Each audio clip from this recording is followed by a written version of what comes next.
यस्तो फोहोर नटाटो पर्ने के पिसाब नभएर पानीको त तातो पर्दैन जो हुन्छ त्यो पर्दैन त आफै तातो पर्छ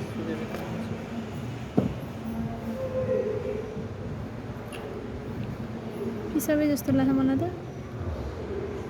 नानी यस्तो अर्कै फोहोर खाएको टाटो हेर्न पिसाबै हो कि त पिसाबबाट त सानो त्यस्तै बस्थ्यो त डरै मुती छिन् जस्तो छ भित्रको मुत पनि बाहिर आएर निकाल्यो त्यत्रो टाटो छ छेर्न लाग्यो भने यति छेर्छ हाम्रो सोमले 5-5 मिनट हाई गर हाई 40वटा 45वटा टाला बनाउँदै यसले तर 20वटा 25 त तिन त कहाँ जान्छ नि